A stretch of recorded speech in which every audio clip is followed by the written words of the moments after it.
Asyhadu an la ilaha illallah wahdahu la syarika lahu wa asyhadu anna Muhammadan abduhu wa rasuluh. Allahumma salli ala Muhammad wa ala azwajihi wa zurriyyatihi kama shallaita ala Ibrahim innaka Hamidum Majid. Wa barik ala Muhammad wa ala ali Muhammad kama barakta ala ali Ibrahim innaka Hamidum Majid. Rabbi shrah li sadri wa yassir li amri wahlul 'uqdatam min lisani yafqahu qawli, amma ba'du. Ji, tutup aircon belakang je boleh tak? Sejuk ke? Belakang tutup lah. Kat luar hujan kan. Jimat elektrik sikit. Nah, sejuk-sejuk tak boleh sangat. Tutup. Dah tutup dah? Okey, bagus. Baik. Pertama kali syukur kepada Allah Subhanahu Wa Taala kerana pada malam ini kita bersama-sama dapat berkumpul untuk kita sambung kuliah kita yang telah lalu. Kita tinggalkan pada bulan yang lepas, di mana kita dah masuk hari itu sebab kenapa suatu makanan itu dilarang dalam syarak. Ya. Of course lah kenapa ia diharamkan oleh Allah Subhanahu Wa Taala dan Rasulullah sallallahu alaihi wasallam. Ya. Setelah kita bincang tentang definisi makanan, ya, hukum asal makanan. Kemudian yang ketiga itu kita masuk sebab-sebab makanan itu dilarang dan minuman juga, ya. Dilarang di sini ialah diharamkan oleh Allah Subhanahu Wa Taala dan Rasulullah. Sebab yang pertama kita dah bincang hari itu ialah kerana ia berbahaya. Kerana ia menghasilkan sesuatu kemudaratan, baik kepada diri kita dan begitu juga kepada orang lain. Dan saya dah baca ayat Quran dalam konteks ini. Itulah apa yang disebut oleh Allah Subhanahu Wa Taala dalam surah Al-Baqarah ayat 195. Di mana katanya wala tulqu biaidikum ila tahlukah. Jangan kamu melemparkan diri kamu ke dalam kebinasaan. Ya. Jadi apa-apa yang membawa kepada kebinasaan, kebiasaannya ia akan dilarang oleh Allah Subhanahu Wa Taala dan Rasulullah sallallahu alaihi wasallam. Termasuk juga dalam perihal makanan. Ya. Jadi tak ada syarat Allah Taala dan Rasulullah sebut makanan satu persatu in spesifik, cara detail. Kerana makanan yang ada pada zaman Rasulullah sallallahu alaihi wasallam itu saja. Makanan orang Arab, mungkin adalah jenis-jenisnya, kan. Habis itu lain pada makanan yang Rasulullah makan, macam mana pula? Jadi Islam dalam hak ehwal makan dan minum banyak meletakkan hanya prinsip dan kaedah yang am saja. Ya. Lagi pula makanan ni dia berkembang. Lain bangsa, lain makanannya. Betul tak? Lain negara, lain makanannya. Jadi tak perlu Allah Ta'ala sebut satu persatu. Begitu juga Rasulullah SAW. Letak prinsip dan dasar yang am saja. Sifat-sifat hak tak boleh saja. Ini dah. Jika ia menghasilkan suatu kemudaratan ataupun ada elemen-elemen yang berbahaya, sama ada kepada diri kita atau diri orang lain. Kalau ada benda-benda macam tu, kebiasaannya ia adalah haram di sisi syarak. Cumalah konteks masa satu makanan itu nak diputuskan sebagai haram, mesti melalui proses pemfatwaan lah. Yang mana difatwakan haram lah, ya. Yang mana tidak difatwakan haram, ia kekal di atas hukum yang asal, itulah harus. Ya. Jika tidak ada fatwa, kan? Tapi ada dakwaan-dakwaan tertentu, kita kena tengok. Kalau dakwaan tu agak strong, buatlah carian sikit. Susah Ustaz. Dulu susah, sekarang senang je. Type internet je, buat search sikit kan, tengok sikit macam mana, tanya orang yang reti sikit. Ya. Fatwa tak ada. Benda ni tak jelas, benda baru. Tapi kita cuba tanya orang yang tahu, buat carian sikit, tengok kan. Walaupun tidak diharamkan pasal tak ada fatwa. Dalam setengah-setengah keadaan, meninggalkannya itu lebih baik. Ya. Kerana kadang-kadang ia boleh termasuk dalam perkara-perkara syubhah. Dan Islam amat menjaga atau menyuruh kita supaya meninggalkan perkara-perkara yang syubhah seumpama itu. Dipanggil ihtiyat. Jaga-jaga kan. Ya. Macam ulama kita ajarlah, Al-Imam Izzuddin Ibn Abdissalam dalam Qawaid Ahkam, buku usul fiqh beliau yang amat masyhur sekali, Dan sekiranya beliau mendapat julukan Sultanul Ulama, the King of the Scholars, dalam mazhab Syafi'i, kerana buku berkenaan yang beliau karang. Ia buku hebat sekali. Kita belajar di universiti, buku tu memang rujukan lah ya. Qawaidul Ahkam. Ya. Kaedah-kaedah hukum. Ya. Kerana buku itu beliau mengketengahkan kaedah-kaedah am bersabit dengan kemaslahatan dan kemudaratan. Ya. Benda bersabit dengan maslahah dan mudarat. Sebab itu buku berkenaan relevan sepanjang zaman. Ya. Dia mengupah ayat-ayat Quran dan hadis-hadis Nabi SAW bukan hanya pada teks, tekstual, tapi kontekstual. Kenapa Nabi larang? Kenapa Allah Ta'ala larang? Kalau macam ni macam mana? Kalau macam ni macam mana? Kan? Ya.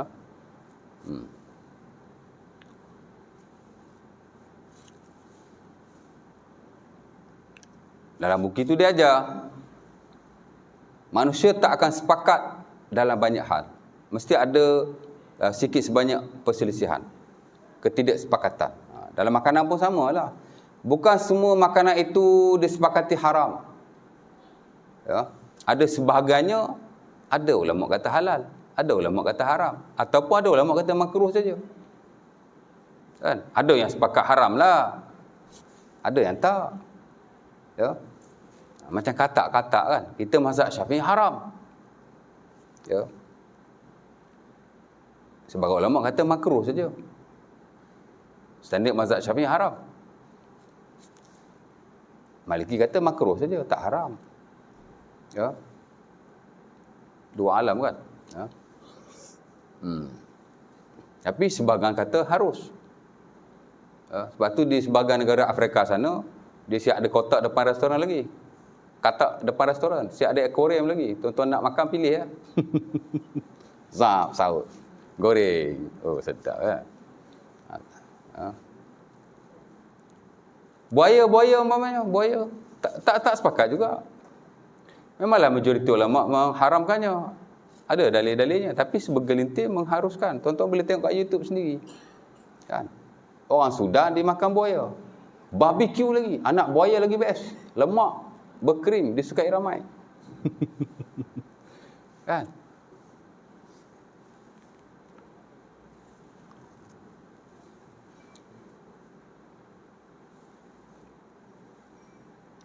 Adalah sebahagian makanan itu ya. Ada tak sepakat, jadi bukan semuanya sepakat. Ada hamba Allah tu dia pergi UK, masuk restoran, makan siput babi. Bukan babi. Kalau babi confirm haram, sepakat para ulama. Ayat Qurannya jelas, ini siput babi. Kita pun tak tahu pasal apa panggil siput babi. Dia dengan babi bukan sama pun. Tak pernah buat uji kaji kan? Tak pernah buat carian. Pasal apa siput ni nama babi? Banyak-banyak siput. Oh, dia haram sebab nama dia babi kot. Tak. Ya. Kerana dua sebab. Pertama, kerana menjijikkan. Kedua, kerana dia hidup di dua alam. Ya. Sana boleh. Ada hamba Allah ni pergi, dia makan. Artis lah ceritanya ni. Kalau bukan artis, maybe orang tak ambil kisah pun. Orang tak tahu pun.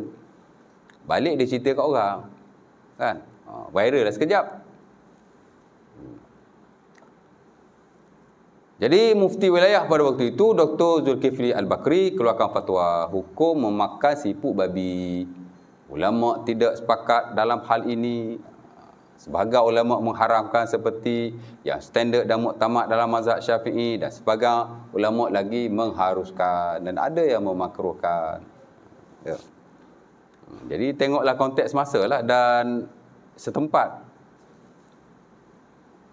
Di tempat kita dah haram, jangan kita duk cerita pula kan. Pergi sana kok nak rasa. Terpulanglah kan. Ya. Nah, sebab tidak disepakati ya. Jadi kita nak kena fahamlah konteks-konteks seumpama itu. Ha?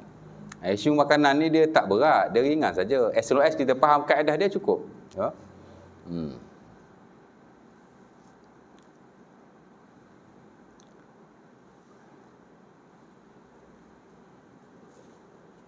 Dulu-dulu saya ada tengok satu video, ustaz tu dia mengajar di surau Jumaat, tapi saya tak tahulah di mana kan. Lama dah, saya ingat 8 years ago lah. Dia kata dulu-dulu kita tak pernah dengar buaya boleh makan, itu boleh makan. Sekarang kita dah dengar dah, dia kata. Ini Wahabi punya cerita ni, duk bawa mari benda-benda macam ni. Wahabi juga salah. Memanglah bila kita belajar fiqhul at'imah wal ashribah, the science of food and beverage, of course kita akan sebut. Kerana kita nak beri kepahaman yang jelas dalam soal makan dan minum. Mana boleh kita hadap satu buku, kita ikut yang buku itu saja. Kadang buku tu dia simple, dia tak sebut. Jadi kita dalam dunia hari ni, dunia global. Kalau saya tak cerita tak tuan-tuan, tuan-tuan pergi buka YouTube, nanti tuan-tuan salah faham. Apalah pakai jubah, pakai serban, makan buaya. Ni bukan Islam ni. Nampak? Jadi dulu-dulu mungkin tak apa. You study one single book, you tak payah hurai benda yang berada di luar negara sana. Tapi hari ni dunia global, terbuka. Kan? Sebab itu kita kena jelaskanlah. Dan tak boleh kita terkongkong dalam suasana kita saja. Mesti kita jelaskan sikit sebanyak. Nak bagi idea, itu saja. Bukan nak suruh tuan-tuan makan buaya. Bukan nak suruh tuan-tuan pergi makan katak ataupun pergi makan seafood babi. Ya. Tapi nak bagi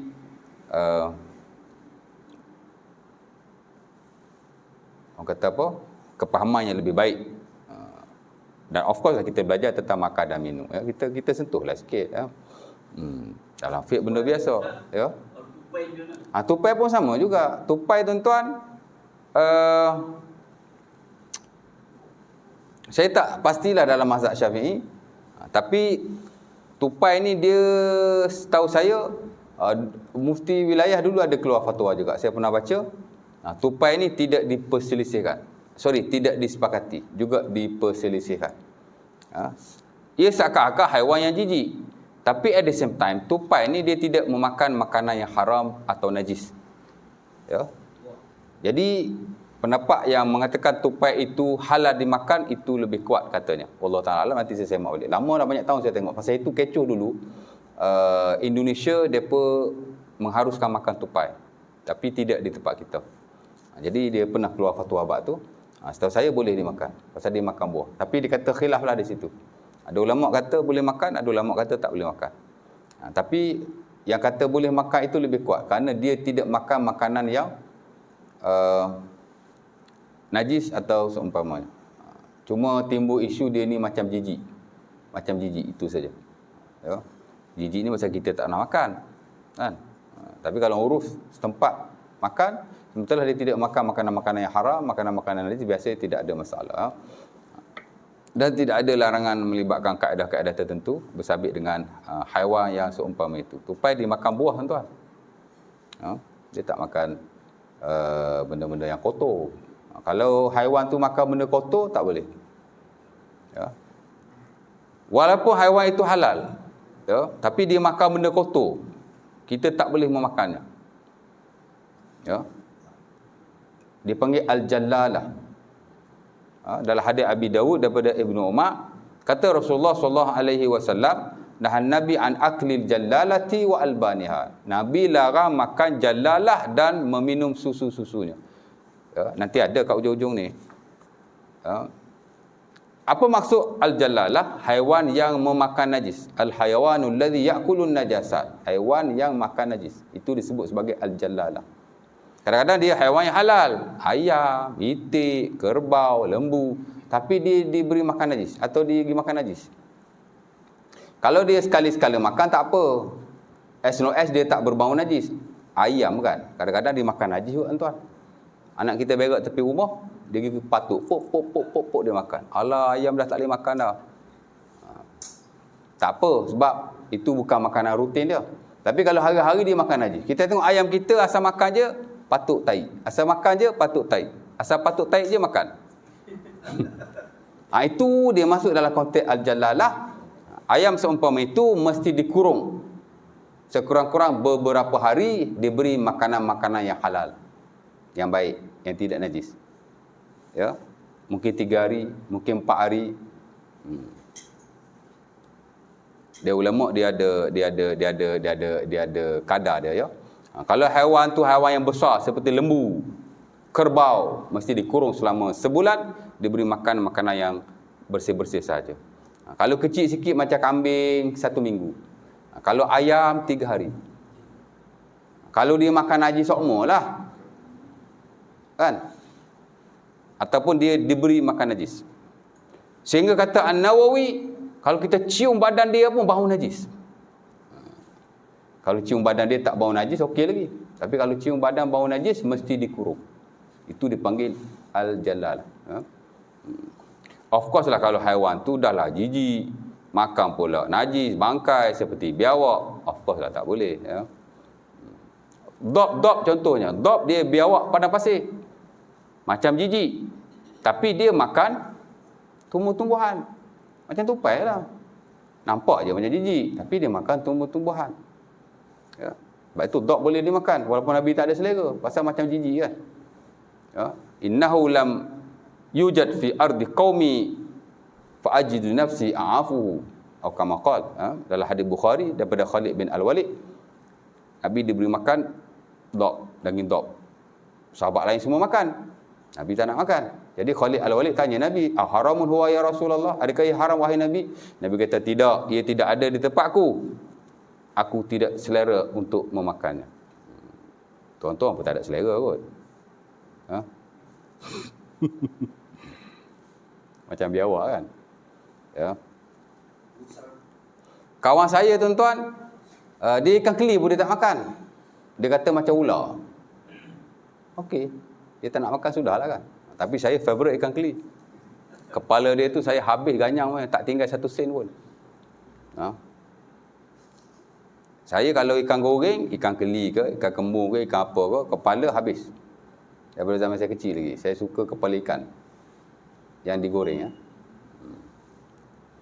Kalau saya tinggal pun tulang dia lah. Takkan tulang pun nak makan kot.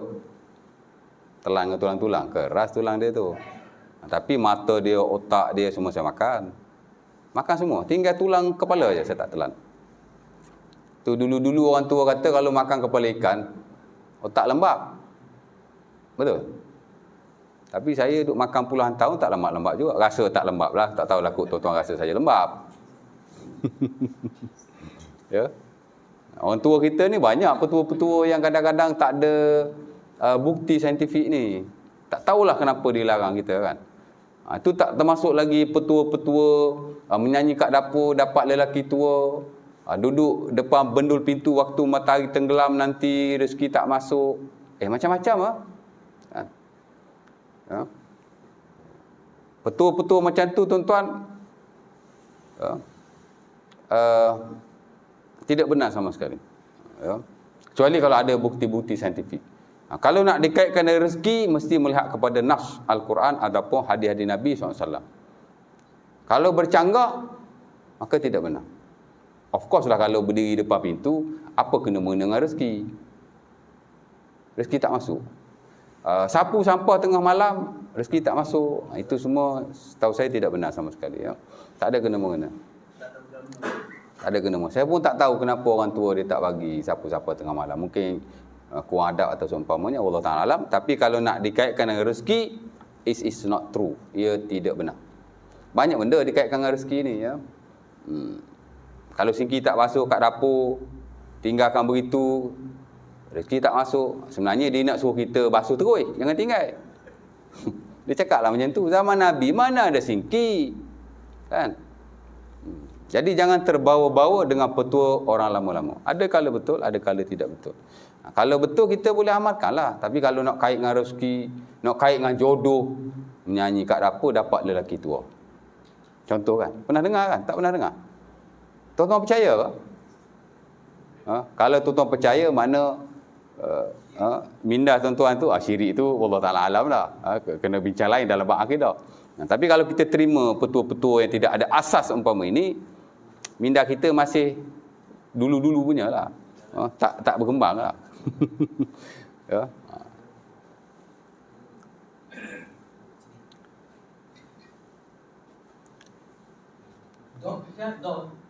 Tadi dah sebut dah dog.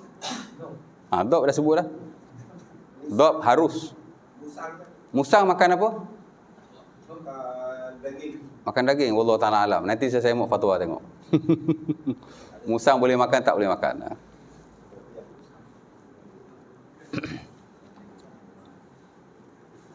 Ya. Makan daging 40 hari berturut-turut, hati jadi keras. Apa kena-mengena makan daging hati jadi keras? Mana hantar hati keras? Buat operation. Ada doktor buat kajian. Ada ahli-ahli perubatan buat kajian. Makan daging hati jadi keras. Saya rasa tak ada kena-mengena.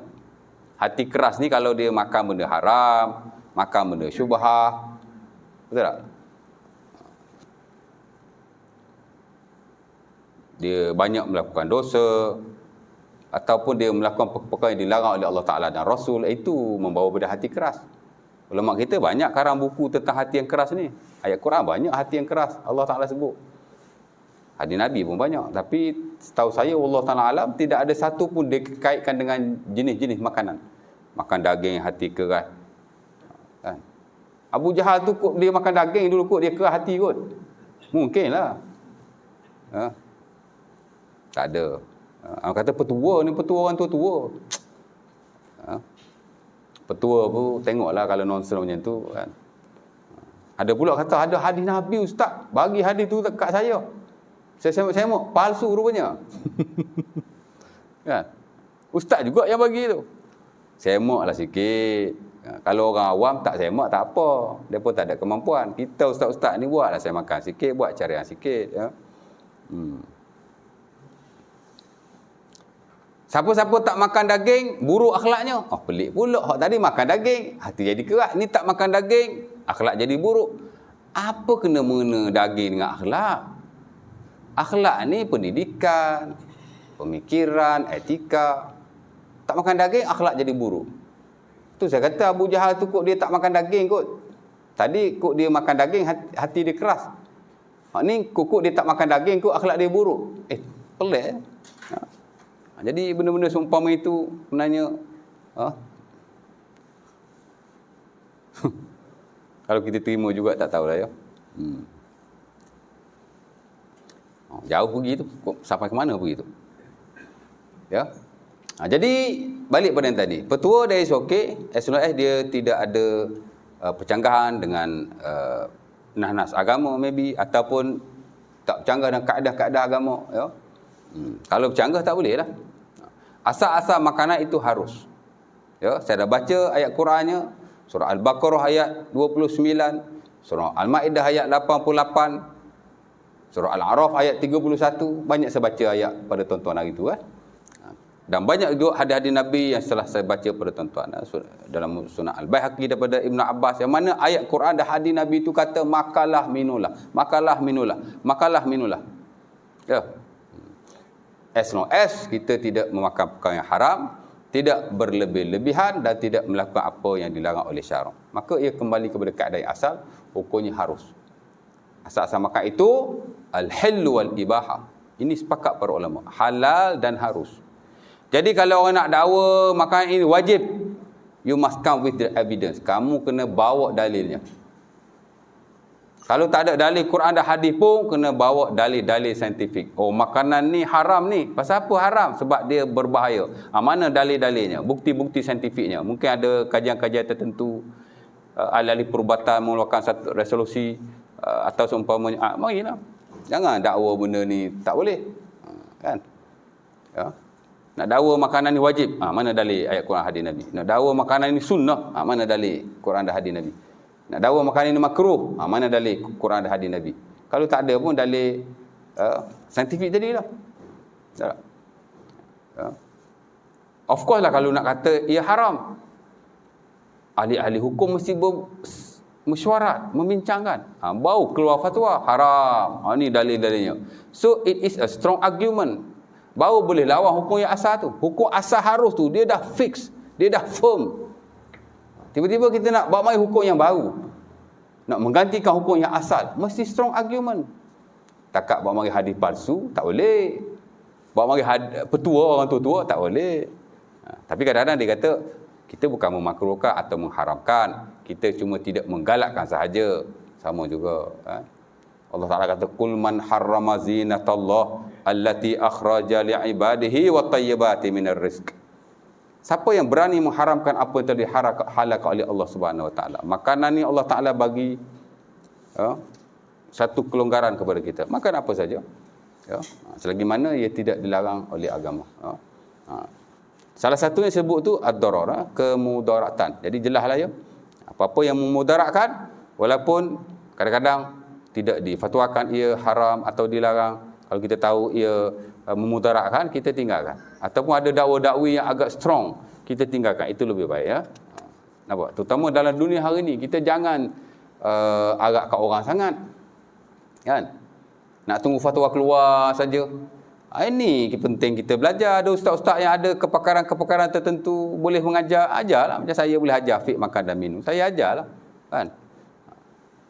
Kalau tunggu fatwa nak keluar daripada mufti, mufti pun sibuk juga. Bukan dia nak keluar fatwa hari-hari. Jadi kita ketengahkan ilmu-ilmu yang penting kepada masyarakat yang bergunalah untuk kita. Kita belajar santai-santai, tapi kita faham ya. Mudarat tak boleh ya. Saya dah baca hadis Nabi, la darara wa la dirar. Tidak boleh memudaratkan sama sekali. Sebab tu kalau kita tengah semayang, tiba-tiba gempa bumi, gu gu gu gu gu gu. Ada satu video di Indonesia, tengah semayang, gempa bumi tuan-tuan, sambil semayang bertungkat kat dinding. Nak runtuh dah bangunan tu. Oh, dahsyat dia punya imam dengan makmum dia. Tak lari-lari. Oh, tu kalau mati tu, dia kata, syahid tu, hempak tu. Ya ke syahid? Pasal Islam tidak ajar begitu. Lari, selamatkan dirimu. Menjaga nyawa itu wajib. Semayang karang pun boleh semayang. Takut mati sia-sia je. Meletakkan iman dan amal tidak kena pada tempatnya. Pasal tak belajar. Kalau orang belajar kan, mesti dia lari punya. Al-Imam Al-Ghazali rahimahullah dalam Al-Mustasfa katanya menjaga nyawa itu lebih wajib daripada menjaga ibadah. Kerana ibadah in some circumstances can be delayed. Ibadah dalam setengah keadaan boleh ditunda.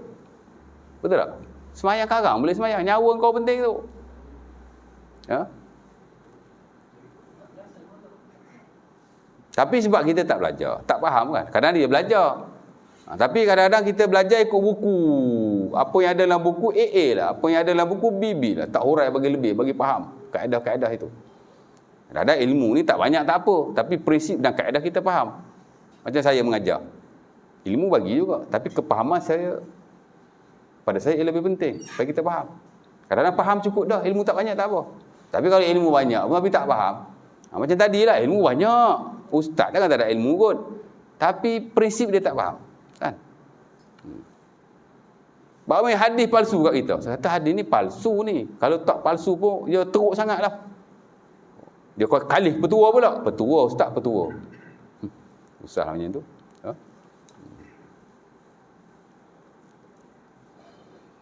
Saya fiqh makan dan minum ni, saya mengajar di universiti. Modul dia. Ya? Dan saya mengajar bukan budak-budak. Saya mengajar ustaz-ustaz, pegawai agama. Kerana student saya semua hok berumur-umur mereka. Hok dah bekerja baru nak sambung degree. Itulah nak murid saya. Jadi saya bukan ajar fresh student. Ajar fresh student tak apa, suap aja. Macam kita belajar degree after SPM dulu kan. Kita tak banyak soal dengan pensyarah. Kita dengar aja, tuan telan aja, nganga. Pensyarah suap. Balik, hafal, dah, jawab biasa. Tapi kalau mengajar orang dewasa ni, banyak soal jawabnya. Saya mengajar tuan, student-student saya dah. Ada seorang student yang paling berumur lah, umur 65 tahun. Pencen daripada DBP, Dewan Bahasa dan Pustaka. Dah menulis beberapa buku bahkan. Oh, susah orang mengajar dia. Banyak sangat soalnya. Jadi, satu cabaran lah pada kita. Kan? Kita masa tu ada degree je, master baru nak buat.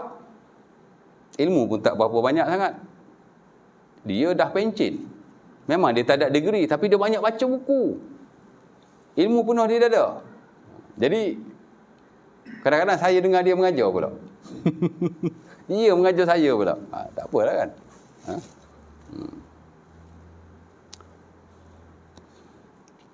Jadi saya dah baca ya. Baik, malam ni kita nak masuk berapa minit dah? Kat 30 minit ya. Ulang yang lama je ya. Tapi tak apa, nak bagi refresh balik ya. Kadang-kadang kita lupa. Jadi saya kena sering ingatkan pada tuan-tuan ya. Asal-asal makanan itu harus Dan kita tak boleh kata ia wajib, ia makruh, ia haram bahkan, melainkan kita kena ada dalil yang sahih, penghujah yang kuat dan very strong argumentation. Baru kita boleh tukar hukum yang asal tadi.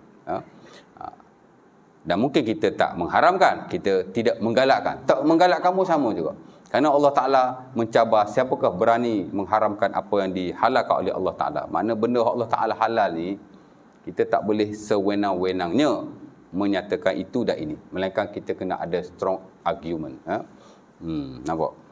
Jadi tuan-tuan pun kalau ada kemuskilan atau seumpamanya, tuan-tuan kena tanya. Dan tak boleh sekadar menerima sahaja.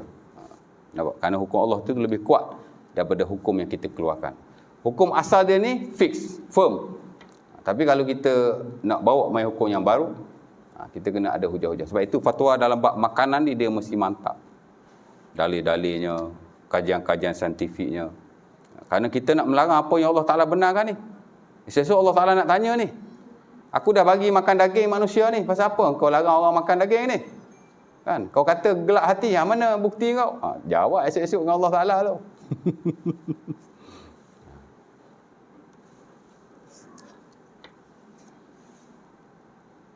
Ada juga kata, Ustaz ada dalam kitab ni, Ustaz, kitab Imam Ghazali ni, Ihya Ulumuddin ni. Saya buku favorit saya, Ihya Ulumuddin lah tuan-tuan. Ya. Daripada dulu. Boleh kata saya selalu rujuk dan baca, hatta hari ni pun. Tapi kita kena faham prinsip buku ni tuan-tuan. Kita jangan jadi AADK. Tuan tahu AADK tu apa? Agensi Anti Dadah Kebangsaan. Pernah dengar? Anggur. Jangan anggur semua ustaz cakap. Tak betul tu. AADK ni dipanggil asal ada dalam kitab. Al-Imam Syafi'i rahimahullah dinukil oleh anak-anak murid dia, Al-Buaiti, Al-Muzani. Kita yang belajar fiqh mazhab Syafi'i ni amat maklum sekali. Imam Syafi'i kata, Inna Allah ya'ba an yaj'al ala adimil ardi kitaban asahha min kitabi. Ya. Allah Ta'ala takkan jadikan suatu buku pun di atas muka bumi 100% correct seperti bukunya, yakni Al-Quran. Quran saja yang betul 100%. Lain pada Quran tuan-tuan, dia terbuka kepada kesilapan di sana sini. Ya. Jangan beriman 100% dengan mana-mana buku daripada mana-mana manusia. Ulama besar bahkan. Sebab tu ulama saling mengkritik antara satu dengan yang lain. Kita ambil manfaat daripada situlah. Dalam Ihya Ulumuddin ni pun ada banyak kesilapan-kesilapan di situ. Kerana Imam Ghazali bukan Nabi. Dia tak dapat wahyu. Dia pun ada melakukan kesilapan juga. Yang betul-betul maksum ni Rasulullah saja. Kalau kita pegang prinsip itu, mana kita betul. Ya? Dan tak salah kalau kita kata ulama melakukan kesilapan. Tak salah sama sekali. Kita di pekat tinggi memang ucapan kita. Supaya apa? Supaya kita meluaskan lagi pembacaan kita dan pembelajaran kita. Dan kita tidak hanya tertumpu kepada satu ulama. Kalau tertumpu pada satu ulama akan timbul taksub. Betul tak? Nabi je kita boleh taksub, orang lain jangan. Dan kita diajar dalam ilmu supaya kita terbuka merujuk ramai orang. Jangan tertentu kepada fulan ibnu fulan. Kalau kita tuan-tuan ikut orang tu 100% membenarkan apa dia tulis, apa yang dia cakap bahkan, sedangkan ia tidak benar, maka tidak ada beza kita dengan Christianity dan juga Judaism. Tak ada beza. Kerana orang Yahudi dan Kristian, itulah cerita dia. Allah Ta'ala sebut dalam Quran. Allah Ta'ala kata, jangan sembah ulama-ulama seumpama mereka menyembah ulama-ulama mereka. Macam ayat tu. Jadi, sahabat tanya Nabi lah, sembah ulama ni macam mana? Nabi kata, kalau salah, mu kata betul. Maka tidak boleh. Ada hadisnya, saya pun lupa. Jadi tak salah. Saya kata memang ada dalam Ihya Ulumuddin, tapi Al-Imam Al-Munawi dalam Faidul Qadir, Al-Imam Az-Zahabi dalam apa ya? Saya lupa kitab dia tu. Hatta Al-Imam Ibnu Jauzi dalam Al-Mawdu'at, dia dah update bahawa hadis itu terlalu dhaif, dhaifnya berat, bahkan sebagai ulama kata ia adalah palsu. Cukuplah. Bukan saya cek sendiri, ulama yang cek. Jadi ulama membetulkan antara satu dengan yang lain, itu adalah satu update yang perlu kita ikuti. Memang adalah kitab Imam Ghazali, tapi ulama hadis yang besar-besar dah update. Jadi kita rujuk yang itulah. Nak faham ya. Jadi prinsip itu penting sekali. Baik. Malam ni kita nak masuk sebab kedua kenapa Allah Ta'ala mengharamkan ialah jika makanan itu memabukkan atau merosakkan akal. Tadi memudaratkan. Yang ini jika ia memabukkan atau merosakkan akal manusia. Maka jika ada apa-apa makanan ataupun minuman yang memabukkan, minuman biasa arak lah. Kalau makanan Allah Ta'ala mungkin ada. Jika ia memabukkan, dan kebiasaannya yang memabukkan ini merosakkan akal fikiran, maka ia adalah haram. Tak kisah apa namanya. Ya. Kerana kesemua perkara yang memabukkan dalam syarak ia dinamakan arak, al-khamru. Walaupun dia diberikan nama-nama yang lain oleh manusia-manusia yang lain. Ya. Dan Nabi sebutlah hadis Sahih Al-Bukhari daripada Abi Hurairah ataupun Muslim. Nabi kata akan datang suatu zaman umatku meminum arak dan mereka menamakannya dengan nama-nama yang lain. Sayati 'alan nasi zamanun yashrabuna al-khamra wa yusammunahu bighairi ismihi. Kama qala. Nabi kata akan ada satu zaman orang minum arak tapi dia tak panggil arak, dia panggil benda lain. Tak kisah. Setelah ia memabukkan maka ia adalah haram. Ya? Nabi SAW sebut dalam hadis Ibnu Umar Sahih Muslim, kullu syarabin askara fahuwa haram. Setiap minuman yang memabukkan maka ia adalah haram. Bukan hanya minuman ya, makanan pun sama jika ada. Asal mabuk aja maka ia adalah haram. Dan perkara-perkara yang memabukkan khususnya arak, dia disebut dalam hadis umpama yang diriwayatkan dalam Sunan At-Tabrani atau Mu'jam At-Tabrani daripada Abdullah bin Amr bin Al-As, daripada Ibn Abbas, Ummul Khaba'is, Ummul Fawahish, the mother of evilness, kepala kejahatan, bapa kejahatan. Ya. Faman syaribaha waqa'a ala ummihi wa ukhtihi wa khalatihi wa ammatihi. Atau kama qala. Siapa yang meminumnya atau memakannya, kadang-kadang dia akan berzina dengan ibunya, dengan adik perempuannya, dengan ibu saudaranya. Ya. Aisyah radhiyallahu taala anha sebut dalam hadis yang diriwayatkan oleh Abi Daud bahawa Rasulullah sallallahu alaihi wasallam bersabda, "Ma askara al-faraqu famil'ul kaffi minhu haram." Apa-apa yang jika banyak mabuk, maka sedikit daripadanya juga adalah haram. Kenapa arak diharamkan? Ataupun makanan-makanan atau minuman yang memabukkan. Kenapa dia diharamkan? Kerana dia merosakkan akal, dia mabuk. Jadi sebab dia tu sebab mabuk. Kalau mabuk dia tu hilang, dia jadi halal. Arak tuan-tuan, jika dibiarkan lebih lama, dia akan jadi cuka, masam. Maka dia jadi halal. Itu dipanggil dalam syarak al-istihalah. Berubah sifat-sifat dia, tak ada dah. Maka dia jadi harus. Jadi hak mengharamkan benda ni ialah memabukkan tu, sifat memabukkan tu. Ya. Jadi timbul persoalan. Kalau makan sikit atau minum sikit tak mabuk. Dia tak merosakkan akal pun. Ya. Tapi kenapa ia diharamkan juga? Arak kalau minum segelas memang mabuklah. Setitik-setitik. Gitu. Haram ke tidak? Haram. Kenapa? Ia tidak memabukkan. Ia tidak merosakkan akal. Tapi kenapa ia diharamkan? Itu dia panggil dalam syarak sadduz zara'i. Ya, perkara yang haram, banyak, sikit pun haram. Dia panggil sadduz zara'i. Menutupi pintu-pintu kejahatan. Ya. Hak yang minum banyak tu, yang mula hak sikit tu lah. Daripada sikit tu akan jadi banyak. Jadi sikit pun tak boleh.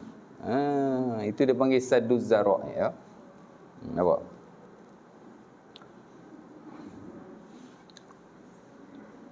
Azan ke? Oh, dah azan dah ya. Terus Bismillah, naik ya. Macam kita kata, Kenapa Allah Subhanahu Wa Taala mengharamkan riba? Kerana dia zalim. Ya. Lah, saya tak buang emas ke? Patut rasa tegak kat tekak.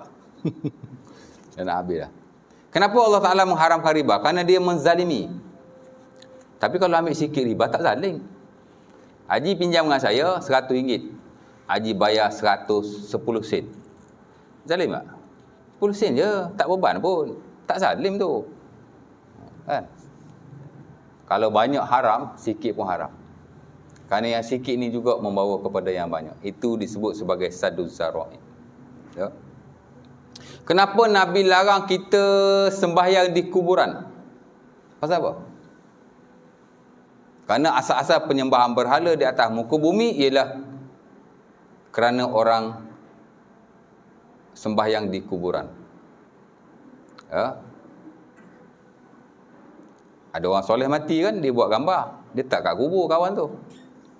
Dia pergi sembahyang kat situ. Dia bukan nak sembah orang mati tu. Dia nak sembahyang kerana nak ambil berkat orang yang mati tu. Ya. Jadi disebut dalam hadis-hadis yang diriwayatkan, bila kita baca ayat Quran berkaitan dengan 4 orang pada zaman Nabi Nuh yang soleh, bila dia mati, orang buat gambar, tak kat kubur dia. Dia kata kalau kita ibadah kepada Allah di sini, ia akan lebih makbul di sisi Allah Subhanahu Wa Taala. Maka dia buat gambar, dia sembahyang kat situ. Dia bukan nak sembah kawan tu mula-mulanya. Bila satu generasi, asal-asal tak sembah kawan tu, dia jadi sembah kawan tu. Sebab tu 2 perkara Nabi amat tegas dengannya. Pertama, gambar. Sebab tu gambar-gambar yang ada bentuk, termasuk patung sekali, dia tidak boleh dijadikan sebagai perhiasan. Ya. Tuan-tuan nak letak patung depan TV buat perhiasan, ya, tak boleh. Haram di sisi majoriti, walaupun ada khilaf lagi, tapi majoriti mengharamkannya. Patung tak boleh buat perhiasan. Begitu juga gambar-gambar yang ada bentuk. Kalau kita pegang gambar tu kan dia ada bentuk, dia timbul-timbul lah. Tak boleh. Itu dipanggil surah mujassamah. Tapi ada ulama yang lebih tegas, asal gambar saja, maka tidak boleh digantungkan. Sebab tu tuan-tuan, saya personally sejak dulu dalam rumah saya memang tidak ada gambar.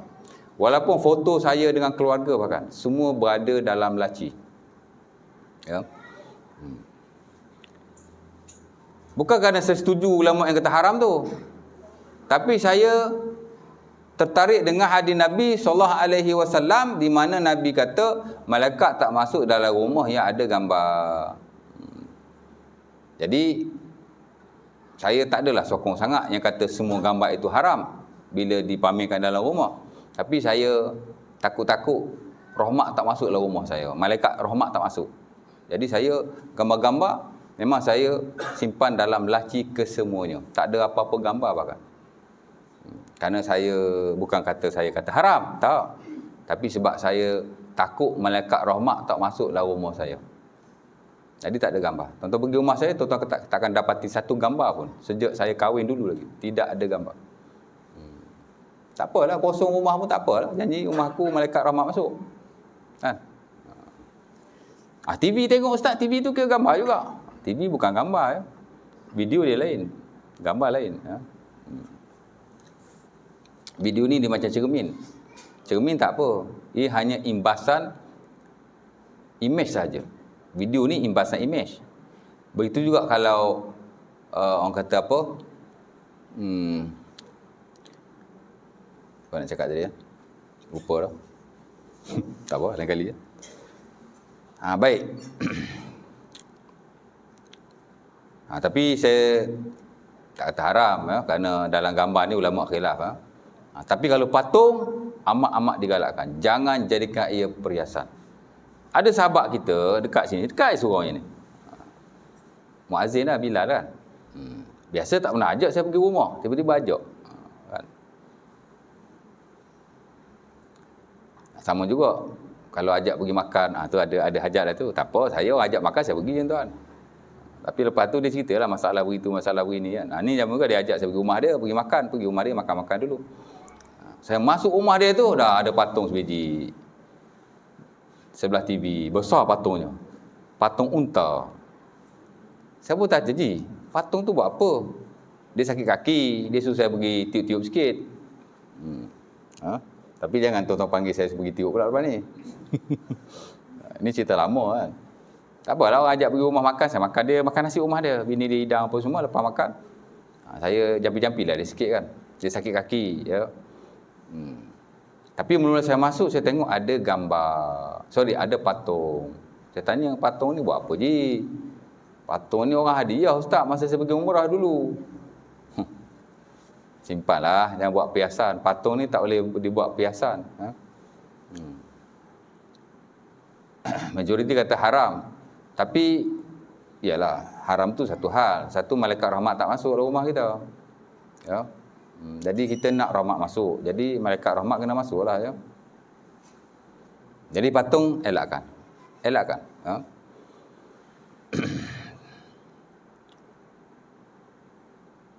Ada sahabat saya tuan-tuan, real story ya. Dia duduk dalam rumah dia kan, dia rasa tak tenang. Kadang-kadang dia tidur pun selalu terjaga. Saya tanya dia, ke rumah dia ada patung tak? Dia tak ada. Rupanya dia letak dalam bilik dia atas almari. Patung monyet, besar kepalanya. Ambil keluar patung tu. Saya tengok patung tu, saya takut. Lah, taring ni tak. Oh alahai. Saya kata simpan kat mana ni? Tak atas almari. Simpanlah lah laci. Ambil kat mana? Dia kata ambil rumah saudara dia. Dulu anak saya buat main, lepas tu anak saya dah tak buat main lagi. Saya tengok pun takut muka patung tu kan. Patung nak buat apa? Buat perhiasan. Tak boleh. Ya. Jadi bersihkan rumah kita daripada patung-patung. Tapi kalau anak kita buat main, tak apa. Dia jangan jadikan perhiasan. Ya. Ada benda basic macam tu pun kita tidak tahu. Ya. Baik, balik pada tadi. Kat mana tadi? Ya? Nak tutup ni, sorry. Ya. Jadi kita dapat satu sebab yang lain pada malam ini. Itulah makanan yang memabukkan dan merosakkan akal. Ya. Jadi dua sebab ya. Sebab pertama memudaratkan apa-apa saja. Dan sebab yang kedua ialah jika ia memabukkan atau merosakkan akal. Dan ada dua sebab lagi, itulah najis dan menjijikkan. 4 saja. Sebab makanan dan minuman diharamkan hanya 4 saja. Memudaratkan, memabukkan dan merosakkan akal. Yang melibatkan najis macam bangkai, darah, ya. Orang Arab jahiliah dulu dia suka bila dia sembelih haiwan, dia tadah darah. Kemudian dia bekukan. Kemudian dia makan. Darah ni tuan-tuan, kalau dia dibekukan, dia macam hati. Boleh makan. Hatta yang non-Muslim pun ada buat macam tu. Dia jadi macam hati. Sedap juga. Tak tahulah kot. Ya. Jadi apa-apa yang melibatkan najis, ia tidak boleh dimakan. Ia haram sama sekali. Dan Allah Ta'ala naskan dalam surah Al-Ma'idah ayat yang ke-90. Bangkai haram dimakan. Bangkai maksudnya haiwan yang mati tanpa disembelih secara syar'i. Ataupun haiwan tu memang haiwan yang tidak disembelih. Tiba-tiba dia mati, maka dia tetap bangkai. Biawak masa dia hidup, dia bukan najis. Cuma kita tak boleh makan. Tapi dia tidak najis. Haiwan najis ni anjing dan babi je. Di sisi majoriti. Lain pada anjing dan babi, dia haiwan suci. Cuma dia tak boleh makan. Biawak haiwan suci, cuma tak boleh dimakan. Kan? Ular haiwan suci, tapi dia tak boleh dimakan. Tapi once dia mati saja, dia jadi bangkai. Ya? Dia jadi najis. Lebih-lebih lagi dah tak boleh dimakan. Masa hidup pun tak boleh makan, masa dia mati lagi tak boleh makan. Ataupun haiwan itu halal dia makan, tapi dah dia mati tanpa disembelih. Ayam umpamanya. Of course lah haiwan suci. Kalau biawak pun suci, ayam lagi-lagi suci. Ya? Tapi kalau dia mati tanpa disembelih, maka dia jadi bangkai. Ataupun dia dah nak mati dah. Nyawa dah keluar dah 90%. Tinggal 10% lagi hidup. Tuan-tuan pergi sembelih dia. Akhirnya dia mati bukan kerana sembelihan, tapi mati kerana dia nak mati. Maka dia juga dianggap sebagai bangkai. Tapi kalau kita sempat sembelih, dia mati kerana kita sembelih, maka ia halal. Contoh, kambing kita kena langgar kereta. Boom. Ni kat sini mungkin tak ada lah. Ni kampung kan. Lepas tu dia tak sembelih. Sebab dia kata setahu saya, kalau dia kena langgar, kena tunggu 2-3 hari. Baru sembelih. Sebab kalau kita sembelih, dia mati bukan kerana sembelihan, dia mati kerana dilanggar. Itu tidak benar sama sekali. Haiwan yang hampir mati, kita boleh sembelih. Maka kita digalakkan sembelih supaya dia mati tidak sebagai bangkai. Kita boleh makan daging dia. Dengan syarat, dia mati kerana kita sembelih. Boom, kambing kita kena langgar. Terus sembelih. Habis itu macam mana kita nak tahu dia mati kerana sembelih atau mati kerana langgar? Kalau dia kena langgar sikit, tak apalah. Pok kena langgar, kaki je patah. Tuan-tuan sembelih. Confirm dia mati kerana tuan-tuan sembelih. Betul tak? Ini kena langgar teruk. Boom, trailer langgar. Terpelanting. Hidup lagi. Tapi kalau dah tercabut kepala, dah mati, dah lenyek, jangan sembelih pula. Ini cerita dia dah kena langgar. Teruk kena langgar kan? Boom, kena langgar. Bergolek-golek kambing tu. Ini cerita je, bukan real story pun. Golek-golek. Tuan-tuan cepat-cepat ambil pisau, potong. Zam. Ya. Jadi kita tak tahu adakah dia mati kerana dilanggar atau dia mati kerana sembelihan. Betul tak? Macam mana nak tahu? Tengok darah dia terpancut kuat ataupun tidak. Dia panggil hayat mustaqirrah. Memang dia kena langgar, teruk, macam dah nazak. Tapi kita sempat sembelih. Jadi mati bukan kerana dilanggar. Dia mati kerana disembelih. Macam mana nak tengok? Masa kita sembelih tu, darah dia terpancut seumpama kita menyembelih haiwan yang sihat. Maka dia boleh dimakan. Ya. Memang ada khilaf lagi. Ada ulama kata kena tunggu 2 hari. Ada kata kena tunggu 3 hari. Tapi yang standard dalam mazhab Syafi'i, seumpama dinukilkan dalam Az-Zuhaili, Muktamad Syafi'i pun, dia kata haiwan yang hampir mati boleh disembelih dan boleh dimakan dengan syarat adanya hayah mustaqirrah. Masa kita sembelih tu, dia masih hidup dan dia mati bukan kerana dilanggar atau penyakit dia, tapi dia mati kerana kita sembelih. Memang dia kena langgar. Kalau kita biar lagi setengah jam, mungkin dia mati kot. Tapi kita sempat sembelih dulu. Ya. Kita nampak darah dia terpancut, kaki dia meronta-ronta, sudah